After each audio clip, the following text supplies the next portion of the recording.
माता की जय जय जय जय जय शिवाजी, जय जय जय जय जय भवानी। बोलो भारत माता की। मंच पर उपस्थित महाराष्ट्र प्रदेश भाजपा के अध्यक्ष महोदय, महाराष्ट्र भाजपा के वरिष्ठ नेता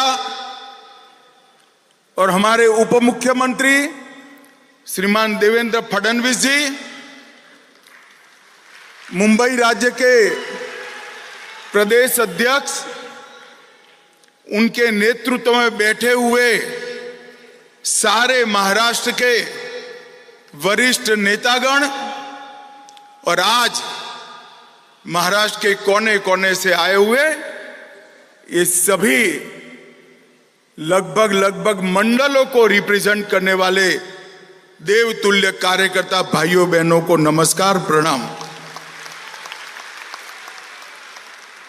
भाइयों बहनों, राष्ट्रीय भाजपा की योजना के तहत आज हम सब स्वर्गीय गिरीश बापट सभागृह में इस विस्तृत कार्यकारिणी के अंदर इकट्ठा हुए हैं।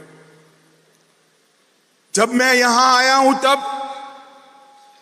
पुण्य नगरी में आया हूं, सबसे पहले छत्रपति शिवाजी महाराज को प्रणाम कर कर मेरी बात की शुरुआत करना चाहिए।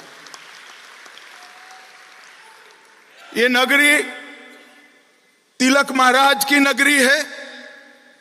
यहीं से केसरी को शुरू किया और देश भर में स्वराज मेरा जन्मसिद्ध अधिकार है, उसको शिवाजी महाराज के बाद पूरे देश में अलग जगाने का काम बाल गंगाधर तिलक ने किया था। मैं आज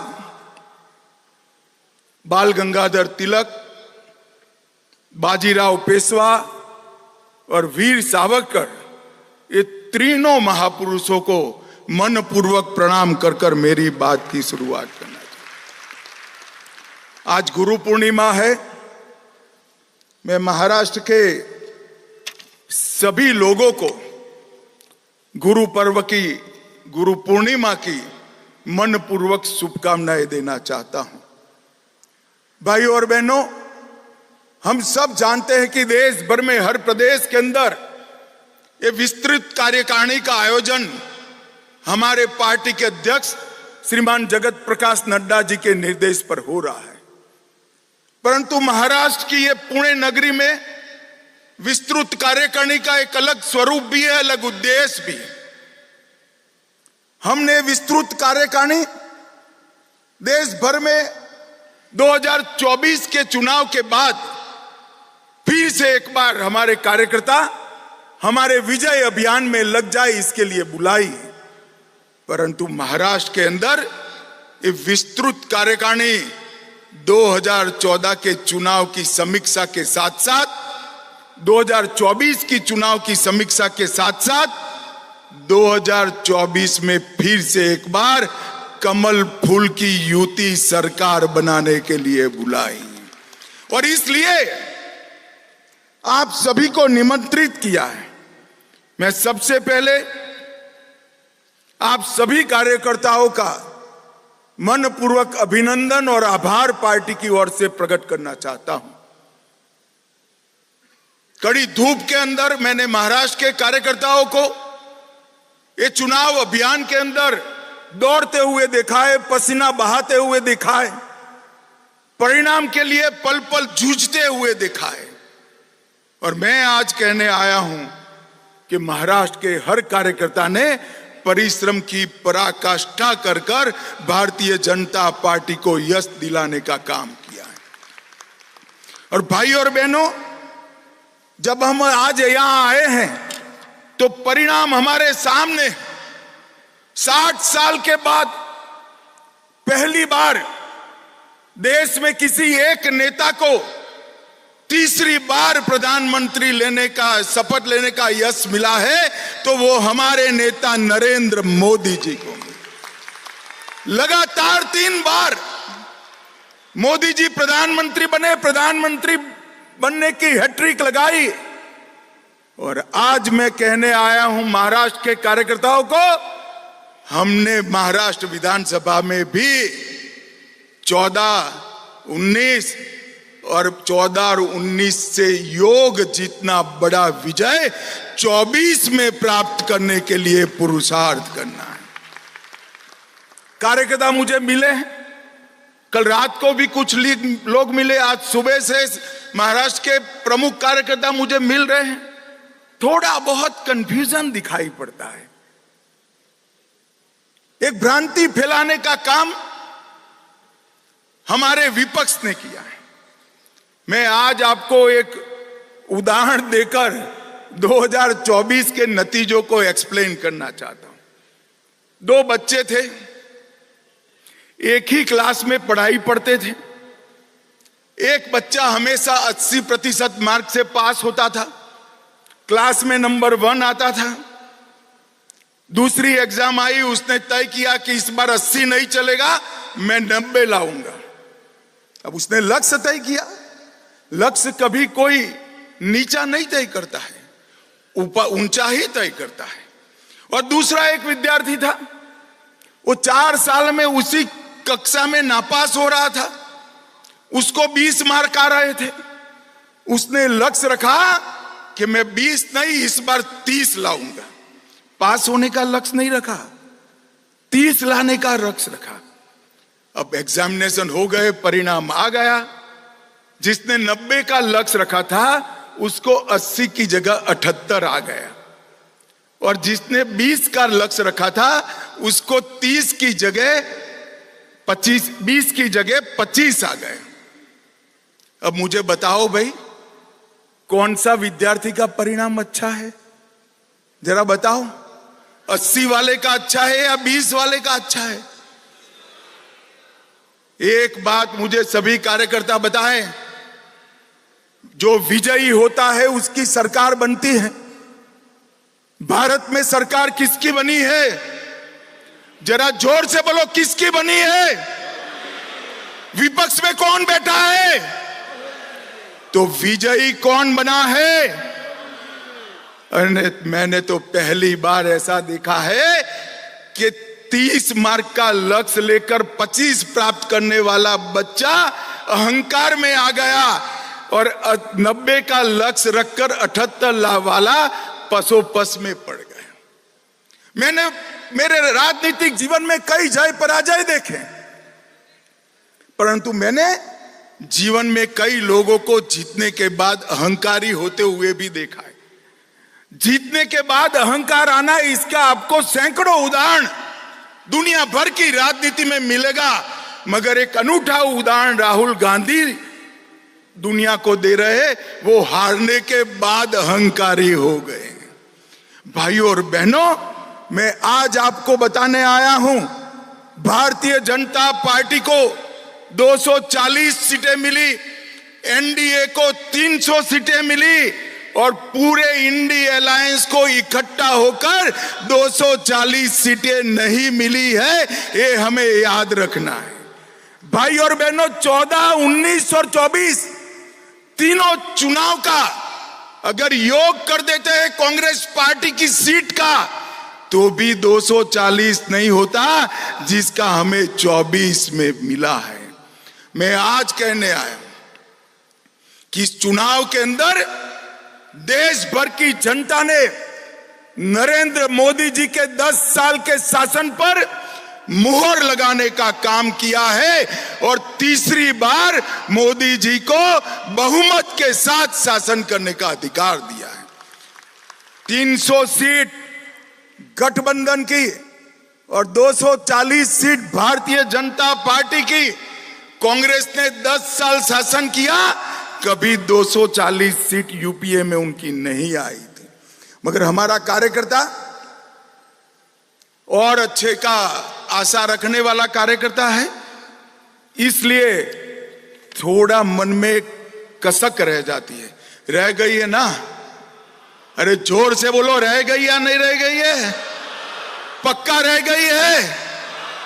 तो कसक रह गई है तो सर पकड़कर नहीं बैठते हैं, नए लक्ष्य तय करते हैं। और लड़ाई कहां दूर है, 24 में ही होने वाला है। सारी कसक महाराष्ट्र विधानसभा में पूरी कर फिर से भगवा लहराने का काम कर।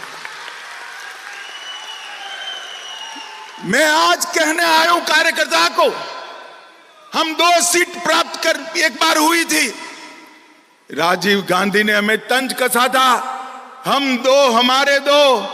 आज 15 साल तक वो विपक्ष में बैठे हैं और 15 साल तक अब निश्चित हो गया है कि देश का शासन भारतीय जनता पार्टी करेगी। ये विजय कोई छोटा विजय नहीं है।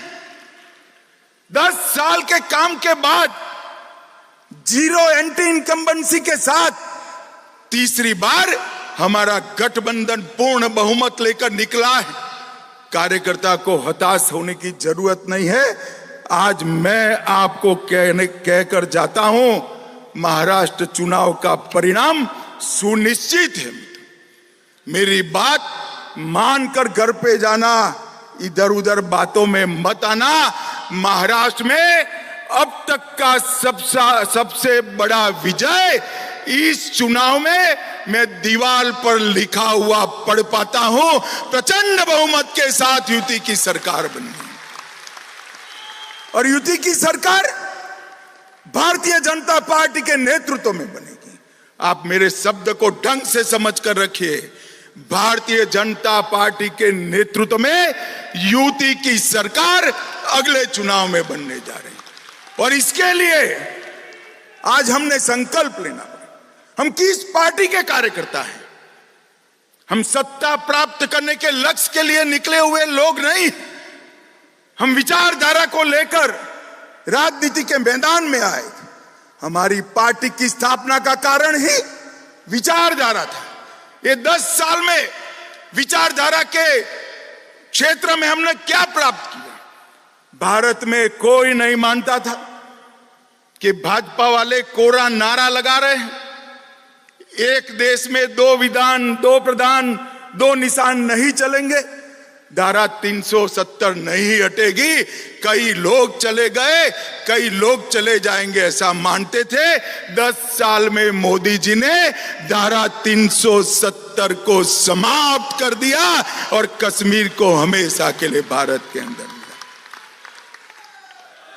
सालों तक हमने राम जन्मभूमि के लिए संघर्ष किया, सालों तक संघर्ष किया। कोई नहीं मानता था कि राम जन्मभूमि पर भव्य मंदिर बन जाएगा, राम लल्ला अपने भव्य मंदिर में विराजमान होंगे। यही 10 साल में केस भी जीता, भूमि पूजन भी किया और धड़ल्ले के साथ राम लल्ला को प्राण प्रतिष्ठा कर कर अपने मंदिर में। मैं पुणे में आया हूं, मैं पुणे में आया हूं जब काशी विश्वनाथ का मंदिर औरंगजेब ने तोड़ा। जीजाऊ ने शिवाजी महाराज को कहा था कि हमारा मंदिर टूट गया काशी विश्वनाथ का, तब से कसक लेकर बैठे थे। और मित्रों, तोड़ा हुआ काशी विश्वनाथ का दरबार, उसका कॉरिडोर नरेंद्र मोदी के शासन में फिर से सम्मान के साथ आज बढ़ा। हम जब से राजनीति में आए तब कहते थे इस देश में यूसीसी होना चाहिए, समान नागरिक संहिता होनी चाहिए। कोई नहीं मानता था इस देश में समान नागरिक संहिता होगी। नरेंद्र मोदी जी के भाजपा के 10 साल के शासन में हमने उत्तराखंड में यूसीसी कर लिया है और पूरा देश आज यूसीसी की राह देख रहा है। देश के अंदर आतंकवाद 85 के साल से नासूर की तरह आतंकवाद और नक्सलवाद हमें परेशान करता था। आए दिन बम धमाके करके ये पाकिस्तान के लोग भाग जाते थे, कोई रोकने वाला नहीं था, किसी में हिम्मत नहीं थी। वोट बैंक की राजनीति के कारण देश की भूमि लहूलुहान होती थी। नरेंद्र मोदी जी ने सर्जिकल स्ट्राइक और एयर स्ट्राइक कर कर आज आतंकवाद को देश से हमेशा के लिए समाप्त करने का काम किया है। मित्रों, ये सारे लोग, मीडिया के कुछ मीडिया हाउस भी हमें गुमराह करने का प्रयास कर रहे हैं। मैं आज ओडिशा राष्ट्रीय कार्यकारिणी में मैं पार्टी का अध्यक्ष था।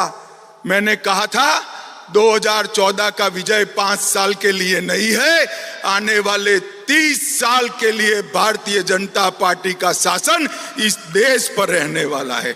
और आज मैं महाराष्ट्र में बाजीराव पेशवा और शिवाजी महाराज और बाल गंगाधर तिलक की नगरी में कहकर जाता हूं, अभी 10 ही साल समाप्त हुआ है, 30 साल के लिए भारतीय जनता पार्टी का इस देश पर शासन करना।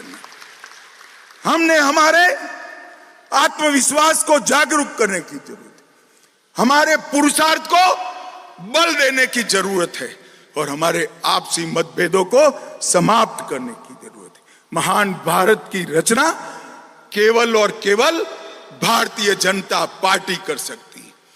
महान भारत की रचना केवल और केवल नरेंद्र मोदी जी ने डाली हुई नींव पर ही हो सकती है, हमारी विचारधारा ही कर सकती। इस आत्मविश्वास के साथ हमने आगे बढ़ना है।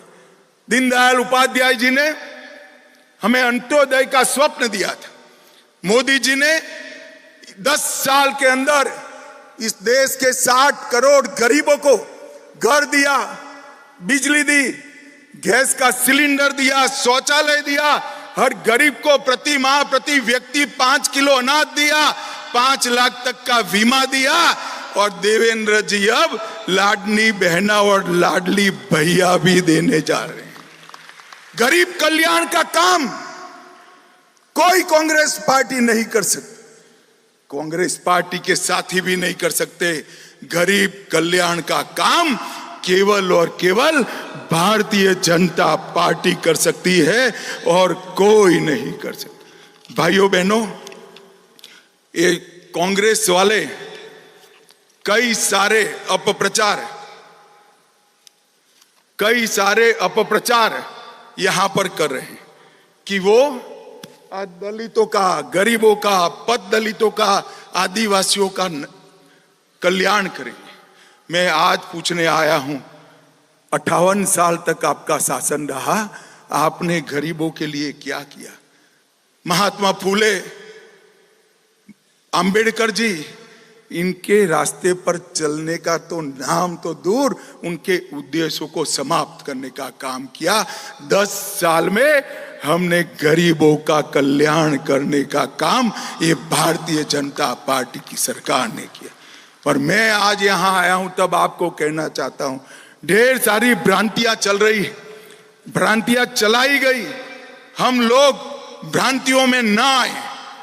इन्होंने कहा भारतीय जनता पार्टी आरक्षण समाप्त कर देगी, हम जवाब देने में कहीं कहीं संकोच करने लगे, लोगों के मन में एक भ्रांति पैदा हुई। आज मैं कहने आया हूं कि अगर 10 साल का एक्सटेंशन नरेंद्र मोदी जी के समय में ही मिला और पूर्ण बहुमत होने के बावजूद भी आरक्षण को बल देने का काम हमारे नेता नरेंद्र मोदी जी ने किया। भाइयों बहनों, इन्होंने संविधान का विषय कहा, हमने जवाब नहीं दिया, हम सब भ्रांति से बाहर आए। अब चुनाव महाराष्ट्र में आया है, नए नए प्रकार की इल्यूजन पवार साहब खड़ा कर रहे हैं। मैं आज पवार साहब को कहने आया हूं, हमारे देवेंद्र जी, दादा शिंदे जी, अजीत दादा शिंदे जी, ये सब जवाब दे रहे हैं, मगर दूर से मेरा एक निरीक्षण है, मैं आप लोगों के साथ शेयर करना चाहता हूं। जब जब महाराष्ट्र में भाजपा सरकार आती है, मराठा को रिजर्वेशन प्राप्त होता है। मेरी बात ध्यान से सुनना, बाद में ताली लगाना। जब जब महाराष्ट्र में भाजपा सरकार आती है, मराठा रिजर्वेशन प्राप्त होता है, और जब जब शरद पवार की सरकार आती है, मराठा रिजर्वेशन गायब हो जाता है। मैं सोच समझ कर ये वाक्य बोल रहा हूं। 2014 में महाराष्ट्र में मराठा रिजर्वेशन आया, सुप्रीम कोर्ट तक ठीक गया। किसकी सरकार थी 14 में, बताइए जरा। अरे जोर से बोलो, किसकी सरकार थी? भाजपा सरकार थी। देवेंद्र फडणवीस हमारे मुख्यमंत्री थे। हमने मराठा रिजर्वेशन देने का काम। 20 में शरद पवार की सरकार आई, मराठा रिजर्वेशन गायब हो गया। हम आए फिर से, हमने अभी भी मराठा रिजर्वेशन देने का काम किया है। शरद पवार की सरकार आएगी तो मराठा रिजर्वेशन फिर से गायब हो जाएगा। अब मुझे बताओ, मराठा रिजर्वेशन कंटिन्यू रखना है तो किसकी सरकार लानी चाहिए? अरे जोर से बोलो, किसकी लानी चाहिए? भाइयों बहनों, कंफ्यूजन में मत रहिए। समाज के हर तबके को न्याय देने का काम कोई एक पार्टी ने किया है तो भारतीय जनता पार्टी ने किया है। और भारतीय जनता पार्टी झूठ कैसे फैलाए जाते? अभी एक पुराना नोटिफिकेशन निकाल दिया, तारीख नहीं है, फैसला पुराना है। मैं भी कंफ्यूजन में आ गया। मैंने पीयूष गोयल जी को फोन किया, है क्या हुआ? पीयूष गोयल जी ने कहा, साहब ये तो हमारा निर्णय नहीं है, शरद पवार का निर्णय है। वो कह रहे हैं दूध का पाउडर इंपोर्ट होगा। कंफ्यूजन में मत आइए। वो सर्कुलर कर गए थे, 10 साल में 1 किलो दूध का पाउडर इंपोर्ट नहीं किया है नरेंद्र मोदी सरकार ने। और अगले 5 साल तक 1 ग्राम भी दूध का पाउडर इंपोर्ट नहीं होगा। आज मैं आपके बीच में ये भ्रांति फैलाकर चुनाव जीतना चाहते हैं और भ्रष्टाचार की बातें कर रहे हैं। भ्रष्टाचार का सबसे बड़ा सरगना भारत की राजनीति में है तो शरद पवार है। इसमें मेरे मन में कोई कंफ्यूजन नहीं। आप क्या आरोप कर रहे हो हम पर? इस देश में कोई भी सरकार में भ्रष्टाचार को संस्थागत करने का काम, इंस्टीट्यूशनलाइज करने का काम अगर किसी ने किया तो शरद पवार आपने किया है। मैं डंके की चोट पर कह कर जाता, हम पर आप भ्रष्टाचार का आरोप लगा रहे हैं।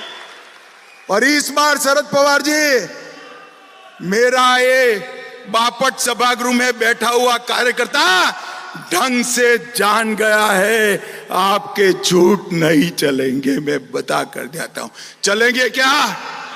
अरे जोर से बोलो, चलेंगे क्या? चलेंगे क्या? घर घर जाकर इस झूठ का जवाब देना है, पर्दाफाश कराना है। ये झूठ भी बोलेंगे, भ्रांति भी फैलाएंगे, अपने यहां विखवाद खड़ा करने का प्रयास भी करेंगे।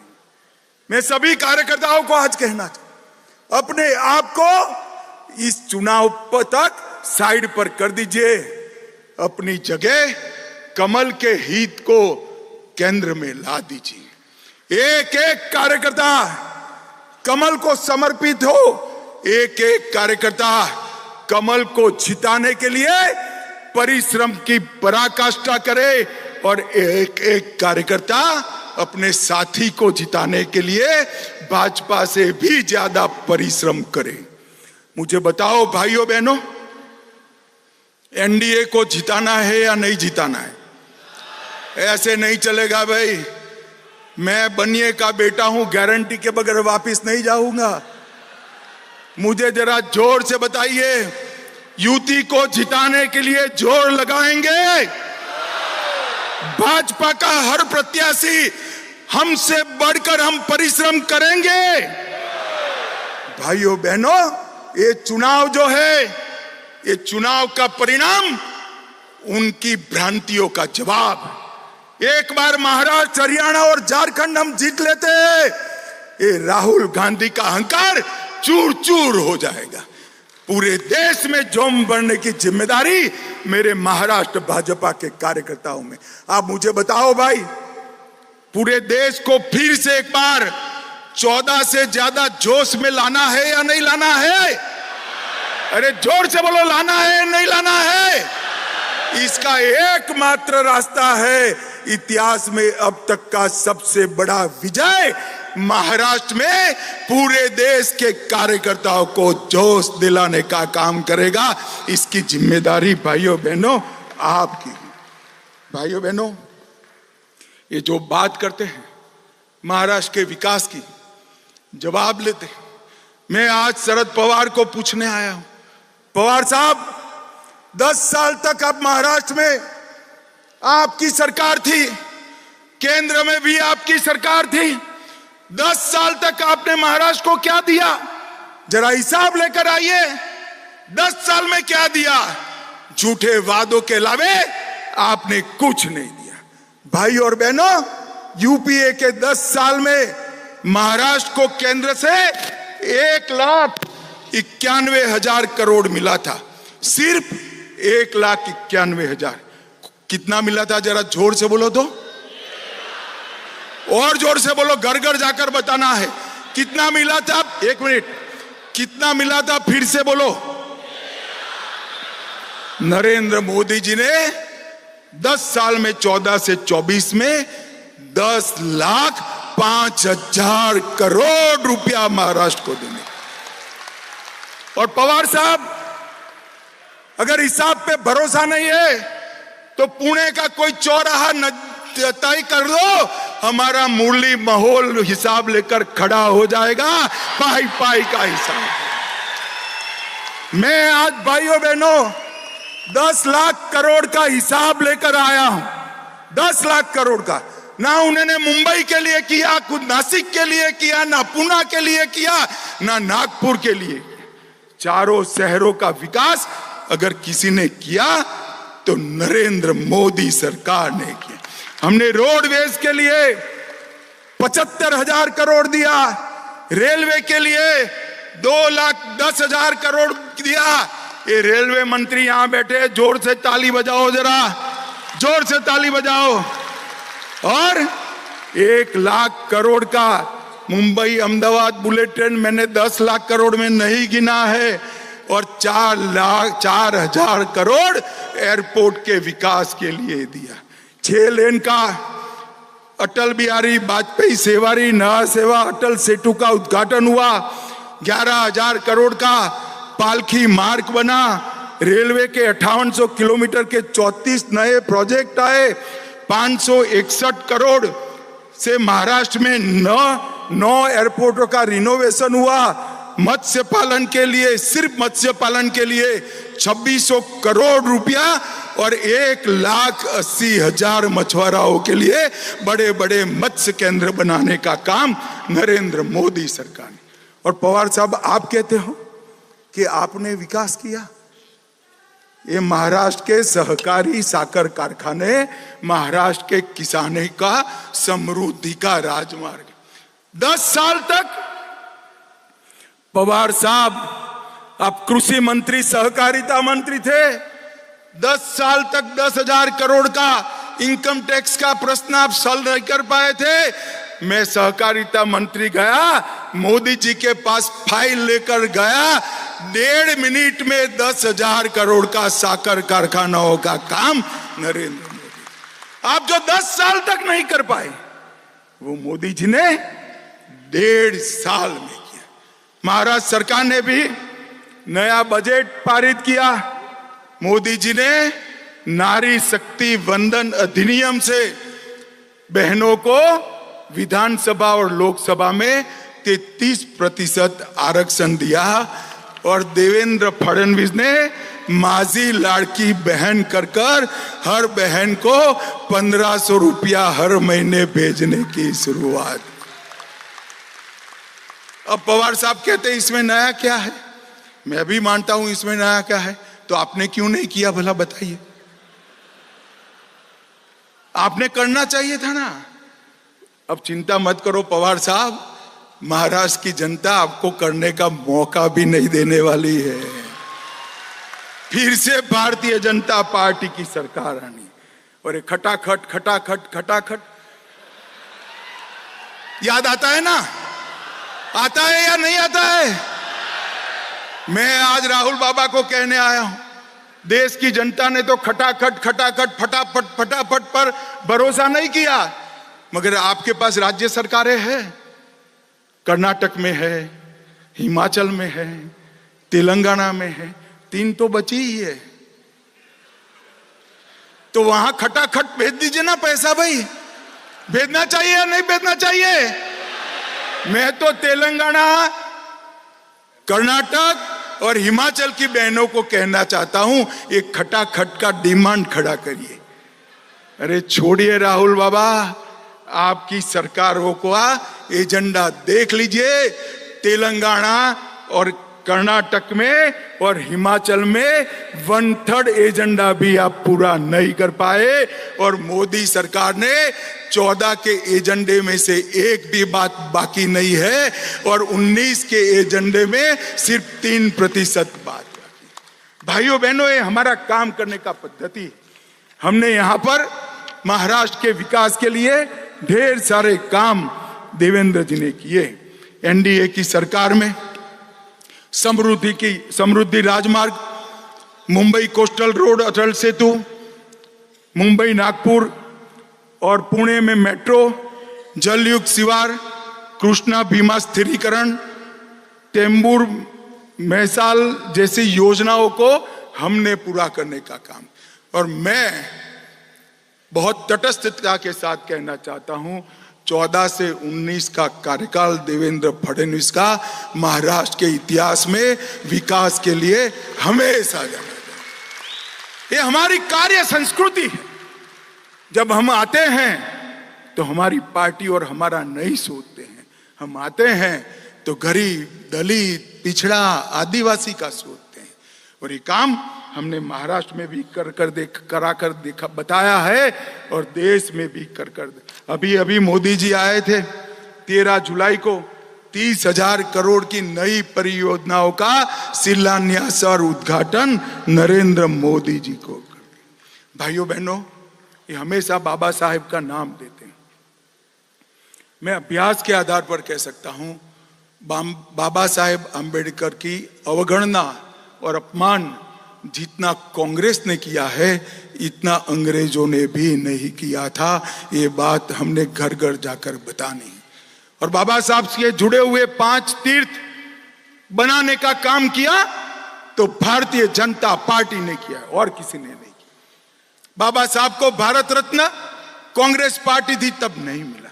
संविधान दिवस मोदी जी ने बनाया।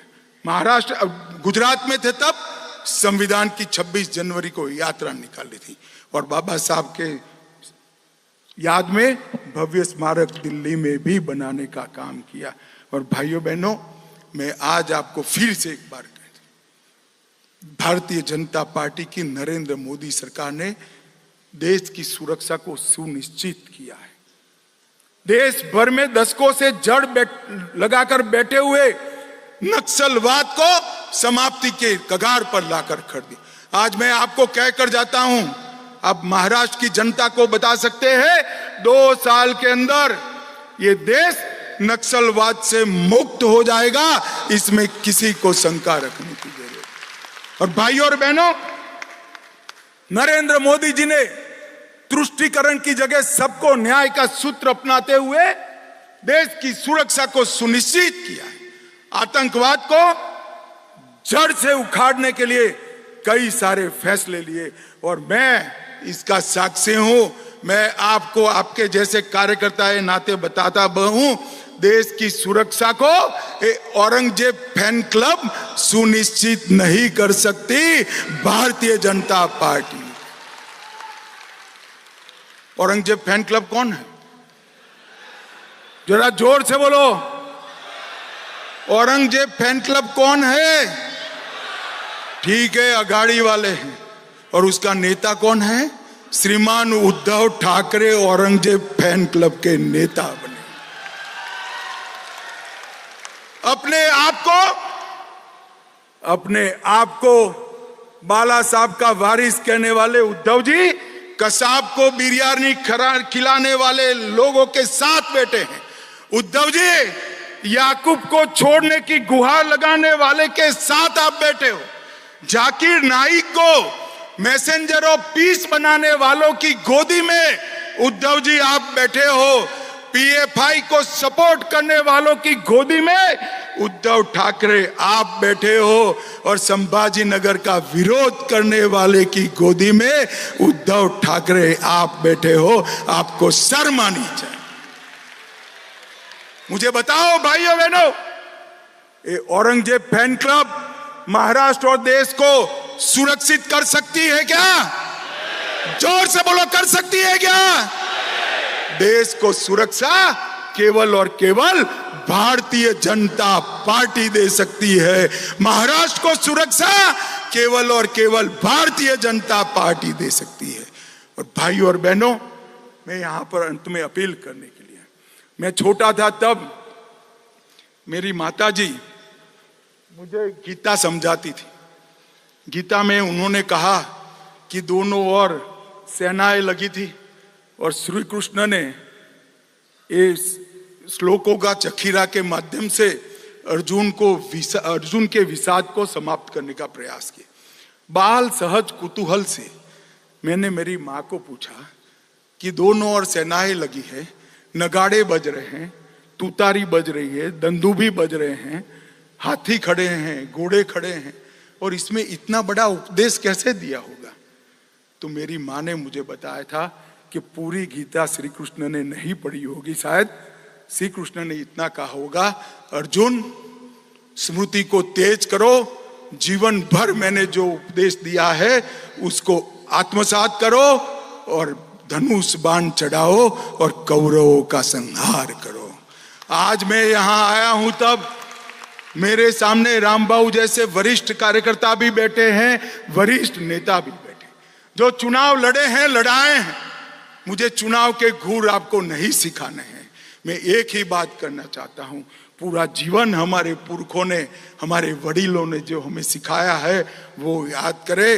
राष्ट्र प्रथम, मुझसे पहले मेरी पार्टी और मेरी पार्टी से पहले मेरा देश, इस सूत्र को हम आत्मसात करें, एकत्र आए, एकजुट हो, परिश्रम की पराकाष्ठा करें और सबसे प्रचंड बहुमत के साथ भारतीय जनता पार्टी के नेतृत्व में एनडीए की सरकार बनाए। मुझे बताओ भाइयों बहनों, प्रदेश भर में गांव-गांव, घर-घर, नगर-नगर, महानगर तक जाकर ये बात पहुंचाएंगे क्या? अरे जोर से बोलो, पहुंचाएंगे? कमल को जिताएंगे, साथियों को जिताएंगे, महाराष्ट्र को सुरक्षित करेंगे, देश को सुरक्षित करेंगे।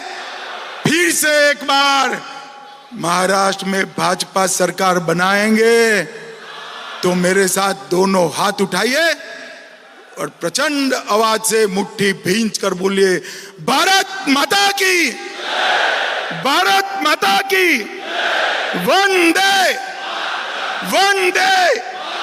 आप सभी का बहुत बहुत धन्यवाद। सगळ्यांनी राष्ट्रगीत साठी उभं राहायचंय, सगळ्यांनी राष्ट्रगीत साठी उभं राहायचंय। राष्ट्रगीत झाल्यावर बाहेर चहा पाणी सगळ्या